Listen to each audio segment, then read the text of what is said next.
Hey everyone, welcome back to MK reasoning hub. उम्मीद करती हूँ आप सब बहुत अच्छे होंगे और आपकी प्रिपरेशन भी बहुत अच्छे से चल रही होगी। सो स्टार्ट करते हैं आज की पजल की क्लास।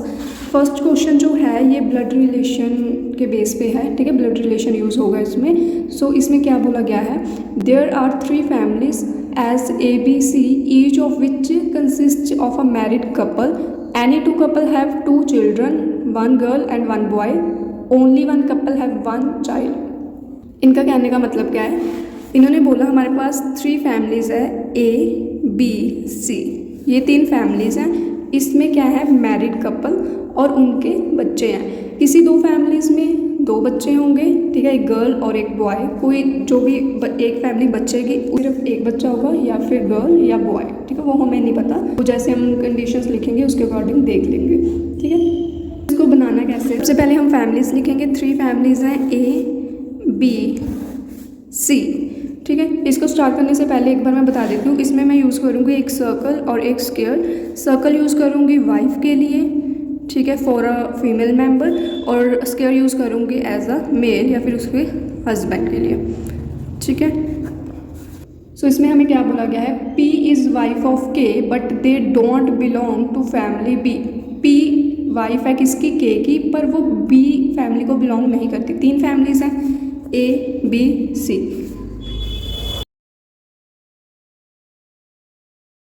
उन्होंने बोला P जो है वो वाइफ है किसकी, वाइफ है K की, ठीक है। अभी मैंने बताया ना, वाइफ के लिए मैं सर्कल डालूंगी और मेल के लिए स्क्वायर, ठीक है। सो P वाइफ है किसकी, K की, पर ये जो है ना वो फैमिली B को नहीं बिलोंग करते, ठीक है, B फैमिली को नहीं बिलोंग करते। तो इसका मतलब क्या है, या तो P के इस फैमिली में होंगे या फिर P और K फैमिली C में होंगे, ठीक है। ये 2 पॉसिबिलिटी, क्योंकि वो फैमिली B को बिलोंग नहीं करते। आगे बोला D is the only child of X and V। D जो है ना वो एक लौता बच्चा है किसका, X और V का। इसका मतलब बाकी जो फैमिलीज बचेंगी उनमें 2-2 बच्चे होंगे, ठीक है। ये बोला है कि X V का एक लौता बच्चा है, कौन है, D। फिलहाल ना हमें X का जेंडर पता है, ना V का, ना ही D का, पर ये है कि इनका जो बच्चा है वो D है, ठीक है। D is a female member. D, ये जो D है ये फीमेल मेंबर है, okay. L is sister of R who belong to family C। Family C को कौन बिलोंग करता है, L R दोनों। L जो है वो सिस्टर है R की, L सिस्टर है R की, मतलब इनके पेरेंट्स होंगे, ठीक है, ऊपर। और ये क्या किस फैमिली को बिलोंग करती है, ये C फैमिली को बिलोंग कर रही है। इसको ये डायरेक्ट बता दिया। इनके पेरेंट्स का हमें नहीं पता है कि L क्या है, सिस्टर है R की, R फिर उसका क्या होगा, ब्रदर, क्योंकि हमें ये बोला था कि किन्हीं 2 फैमिलीज़ में 2 बच्चे हैं, उसमें एक गर्ल चाइल्ड है और दूसरा बॉय है, ठीक है। अगर L गर्ल होगी, R की सिस्टर हुई, तो R उसका ब्रदर होगा, ठीक है। और ये C फैमिली को बिलोंग करते हैं, L R। देखो ये हमें नहीं पता कि ये वाली कंडीशन सही जा रही है हमारी या फिर ये वाली। अगर ये गई तो L R के पेरेंट्स भी के होंगे, ये वाली तो आगे देखते हैं फिर इनके पेरेंट्स कौन होंगे। V is not a female member. V अगर फीमेल मेंबर नहीं है तो V क्या होगा, मेल, ठीक है। V मेल मेंबर है तो X होगी फीमेल, ठीक है। देखो ये सेट किस में होगा, B में, श्योर। क्यों, क्योंकि इसमें हस्बैंड वाइफ पता है, इसमें नहीं पता, लेकिन इसमें हम XV को नहीं रख सकते क्योंकि इनका एक लौता बच्चा है जो कि D है, ठीक है। तो इनमें तो हमें पता है कि 2 बच्चे ही आएंगे C में, तो इसका मतलब जो हमारा XV है वो फैमिली B को ही बिलोंग करता है, ठीक है। सो दोनों केसेस में ये ऐसे ही सेट होंगे। और ये भी है कि इसमें तो कंफर्म है कि 2 बच्चे आएंगे ही आएंगे, ठीक है। ऐसे बना लेते हैं, पता नहीं हमें, ठीक है। आगे हमें बोला है M is son of married couple of family A। M जो है वो सन है, ठीक है, किसका, जो भी मैरिड कपल होंगे फैमिली A में उसका सन है हमारा M, तो M इसमें यहाँ पर होगा, ठीक है। अभी भी हमें कुछ नहीं पता कि कौन सा केस सही चल रहा है, ठीक है। आगे हमें बोला है Q is father of L। यहाँ से देखो Q is father of L, Q is father of L, ठीक है। हमने L लिखा है, कहाँ लिखा है, फैमिली C में। L क्या था, गर्ल चाइल्ड थी इस फैमिली की। तो L का अगर फादर Q है, L का फादर Q हम यहीं लिख सकते हैं क्योंकि यहाँ तो हमने लिख दिया था कि फादर K है और उसकी मदर P है। इसका मतलब ये वाला केस हमारा गलत हो गया, ठीक है। एल का फादर क्यू तभी बन सकता है जब उसके लिए स्पेस बची है।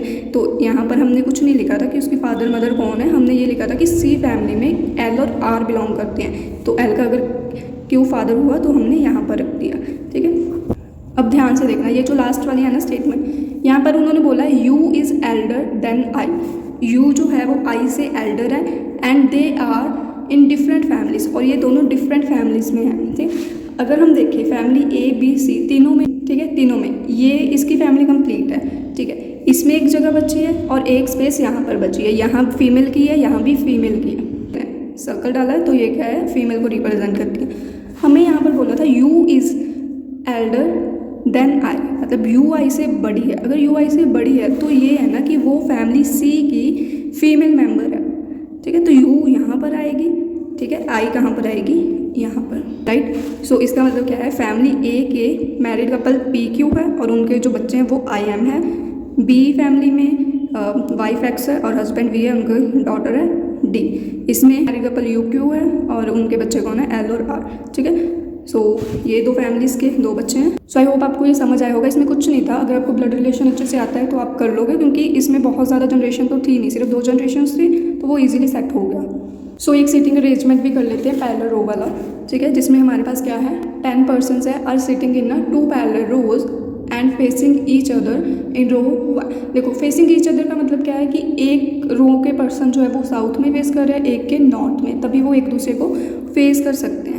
इसमें क्या करना है, सबसे पहले 2 रोज बनाओ फटाफट। 10 पर्सन है तो 1 2 3 4 5 6 7 8 9 10, ठीक है। एक और बना लेते हैं 1 2 3 4 5 6 7 8 9 10, ठीक है।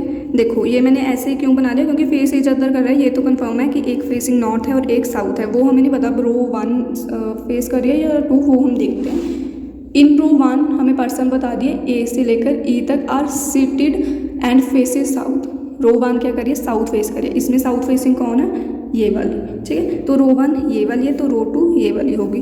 रो 1 ये है, रो 2 ये, ठीक। इसमें पर्सन कहाँ से कहाँ तक है, ए से ई तक। इसमें लिखने मत बैठ जाने ए बी सी, क्योंकि सीरियल ऑर्डर है ए बी सी डी ई, ठीक है। सीधा लिख दो ए से ई तक पर्सन है और रो 2 में पी से लेकर टी तक पर्सन बैठे हुए हैं, ठीक है, ओके। और जो साथ में इसकी पॉसिबिलिटी बनाओगे उसमें भी ये सब कुछ नहीं लिखना, क्योंकि वो हम इसके अकॉर्डिंग ही सेट करते जाएंगे साथ साथ में, उसका कुछ नहीं है, ठीक है। सो स्टार्ट करते हैं। सबसे पहले इसको कंप्लीट कर लो। All the information not accessible in the same order. P sits third to left of T. T के फर्स्ट सेकंड थर्ड लेफ्ट पे बैठी है हमारी पी।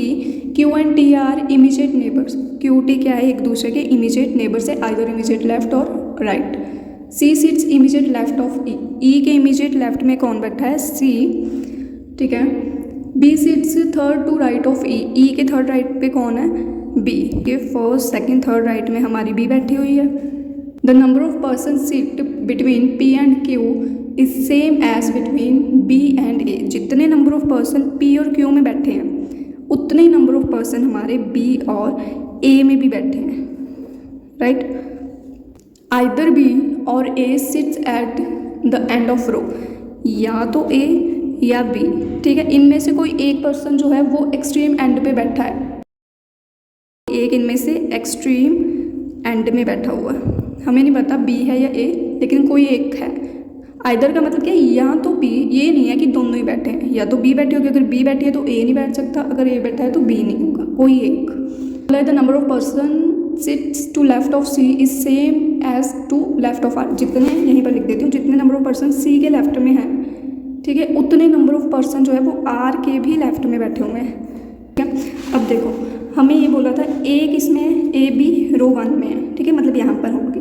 उन्होंने हमें बोला था कि या तो ए या फिर बी, दोनों में से कोई एक्सट्रीम एंड पे बैठा है, आइदर एक्सट्रीम लेफ्ट या फिर राइट, ठीक है। अब आप देखो, अगर हम बी अगर इस एक्सट्रीम एंड पे बिठाएं, ठीक है, वो पॉसिबल नहीं है। क्यों, क्योंकि ई के थर्ड टू द लेफ्ट हमारी बी है, यहाँ पर तो बैठ नहीं सकती, क्योंकि ई अगर मतलब साउथ फेसिंग है उसकी, तो ये वाली साइड क्या है, इसमें लेफ्ट है, तो वो राइट तो पॉसिबल नहीं है। मान लो बी यहाँ पर है, ठीक है, बी यहाँ पर है, तो बी मतलब ई के थर्ड टू द राइट है ना, तो ई यहाँ पर होगा। ई थर्ड टू राइट तभी बी बनेगी, first second third to the right. उसके बाद बोला था ई के इमीडिएटली लेफ्ट पे सी है हमारी, साउथ फेसिंग इमीडिएट लेफ्ट ये वाली साइड, तो सी यहाँ पर होगा, ओके। अब देखो, यहाँ हमें बोला था जितने नंबर ऑफ पर्सन सी के लेफ्ट पे है ना, उतने नंबर ऑफ पर्सन आर के लेफ्ट में भी हैं। ठीक है, सी के लेफ्ट में तो कोई पर्सन नहीं है, इसका मतलब आर के लेफ्ट में भी कोई पर्सन नहीं होगा, तो आर हमारा होगा यहाँ पर। ठीक है, अगर आर यहाँ होगा उसके बाद हम ये कंडीशन सेट करेंगे कि टी के थर्ड टू द लेफ्ट हमारी पी है। टी यहाँ हुई, फर्स्ट सेकंड थर्ड तभी पॉसिबल है, और टी और पी के लिए कोई जगह नहीं है हमारे पास। टी को हम एक्सट्रीम राइट हैंड में रखेंगे तभी फर्स्ट सेकंड थर्ड लेफ्ट उसके पी जाएगी। टी के इमीडिएट नेबर जो है वो क्यू है, तो इसका इमीडिएट नेबर सिर्फ यहीं पर आ सकता है, क्यू।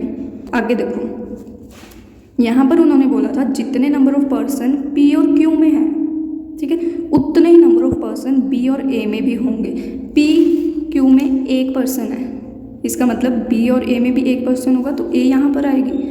ठीक है, अगर ए यहाँ पर आई, जो भी बचा है, जो भी रो 1 में पर्सन बचा है वो यहाँ पर सेट होगा, और इसमें देखो A B C D, D हमारा यहाँ पर आएगा। ठीक है, और इसमें P Q R S, S हमारा यहाँ पर आएगा। That's it. अगर आप ये सोच रहे हो ना कि ई और बी को कहीं और सेट कर देते, तो ई भी इसके अलावा कहीं और नहीं सेट होता। अगर आप ये भी सोचो कि ई को यहाँ पर रख दो, ठीक है, एक्सट्रीम लेफ्ट हैंड में, तो अगर हम इसको यहाँ पर रख देंगे तो बी 1 2 3 यहाँ पर आ जाएगी, लेकिन फिर सी इमीडिएट लेफ्ट में नहीं आ पाएगा उसके। ठीक है, और हमारे पास इन्फॉर्मेशन यहीं ज़्यादा गिवन है ई की, बी की। ठीक है, तो इसलिए हमने इससे स्टार्ट किया। ई से फिर हमारा सी कनेक्ट हो गया, सी से फिर हमारी ये वाली कंडीशन कनेक्ट होगी। ये जब कंडीशन कनेक्ट हुई तो हमारे 4 प्लेसेस बची थी, 4 प्लेसेस हमने इनको सेट किया फिर। सो आई होप आपको आज की पजल की क्लास समझ आई होगी। मैं जो टाइप्स में करवाती हूँ उनकी प्रैक्टिस भी करते होंगे, क्योंकि विदाउट प्रैक्टिस स्पीड नहीं बनेगी।